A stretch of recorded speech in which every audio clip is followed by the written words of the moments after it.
वडोदरा में आज 80वें स्वतंत्रता दिवस के अवसर पर देशभक्ति और राष्ट्र प्रेम का अनोखा संगम देखने को मिला। भारत भारती वडोदरा संस्था की ओर से महात्मा गांधी गृह में भारत माता की आरती का आयोजन किया गया।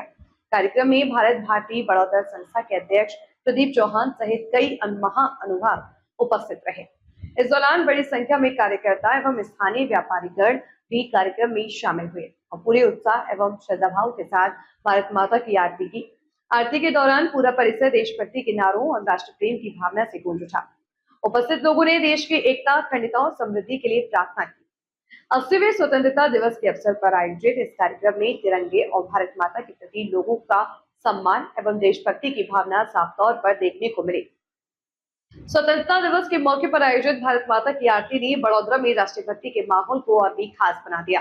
भारती वडोदरा द्वारा जो ये आरती का कार्यक्रम किया जा रहा है, हर साल किया जाता है कि पहली बार कर रहे हैं? सबसे पहले मैं आपके माध्यम से सभी वडोदरा वासी और सभी देशवासियों को 80वें स्वतंत्रता दिवस की शुभकामनाएं देना चाहता हूं। भारत भारती राष्ट्रीय एकात्मता को समर्पित और अपने प्रधानमंत्री नरेंद्र मोदी जी का एक भारत श्रेष्ठ भारत की परिक्रमा को समर्पित संगठन है।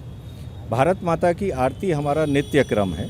हम भारत भारती के अंदर जो भी हमारा कार्यक्रम होता है, बड़े बड़े जो भी कार्यक्रम होते हैं, उसके अंदर हम भारत माता की आरती करते हैं। आज जैसे कि हम आज स्वतंत्रता दिवस है, उसके अंदर जैसा कि आप सभी जानते हैं कि हमें जो आज़ादी मिली है, ये कितने लोगों के बलिदान के फलस्वरूप मिली है।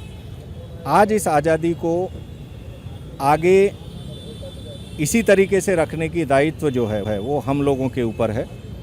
हम देशभक्ति की भावना सभी लोगों के अंदर जागृत हो, इसी के लिए भारत माता की आरती हम लोग आज यहाँ पे पब्लिक प्लेस के अंदर कर रहे हैं। हमारा ओरिजिनल कार्यक्रम कल था, जो कल बहुत ही हमारा जो है सफल रहा, जिसके ऊपर नायब मुख्यमंत्री श्री, वडोदरा के सांसद श्री, धारासभ्य श्री, शहर प्रमुख वगैरह सभी गणमान्य व्यक्ति यहाँ पर थे, उन्होंने आरती किया।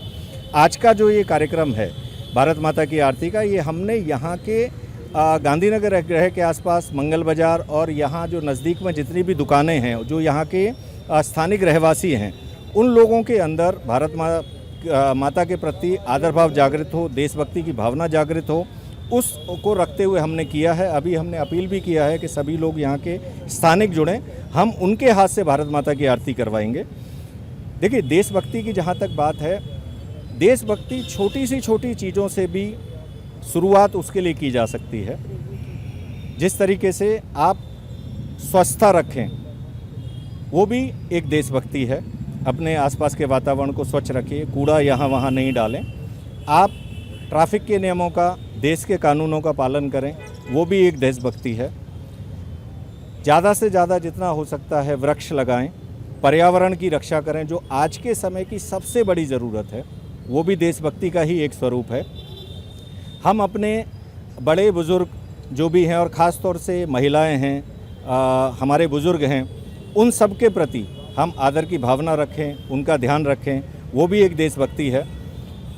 हमारे जितने भी संसाधन हैं, बिजली है, पानी है, अनाज है, इस तरीके, या डीजल है, पेट्रोल है, इस तरीके के संसाधनों का जितना हम ज़रूरत है उतना ही हम इस्तेमाल करें और बाकी उसको बचा के रखें, वो भी एक तरीके की देशभक्ति है। इस तरीके से ही देशभक्ति के आपको बहुत सारे उदाहरण मिल जाएंगे। धीरे धीरे करके एक एक को जैसे जैसे आप अपने व्यवहार में उतारते जाएंगे, तभी जिस तरीके से हमारे प्रधानमंत्री बात करते हैं कि 2047 तक भारतवर्ष को विकसित राष्ट्र बना देना है। कोई भी चीज़ एक दिन में नहीं होती है, उसके लिए बड़ी लंबी मंजिल काटनी पड़ती है, लेकिन शुरुआत तो कहीं से करनी पड़ेगी। शुरुआत करना सिर्फ सरकार की जवाबदारी नहीं है, किसी एक पार्टी विशेष की जवाबदारी नहीं है, ये सब हम भारतीय जो हम सब नागरिक हैं, हम सब की जवाबदारी है। और ख़ास तौर से मैं अपील करना चाहूँगा आप लोगों के माध्यम से हमारी युवा पीढ़ी को, जिसको हम लोग जैन जी बोलते हैं, कि वो लोग भी इस धारा प्रवाह में जुड़ें। आज का युवा कल के देश का भविष्य है। वो अभी से अगर सार्थक कामों में जुड़ेगा, देशभक्ति के कामों में जुड़ेगा, देश के विकास के कामों में जुड़ेगा, तभी हम 2047 तक अपने विकसित भारत के लक्ष्य को पार कर पाएंगे, प्राप्त कर पाएंगे। धन्यवाद। भारत माता की जय। वंदे मातरम।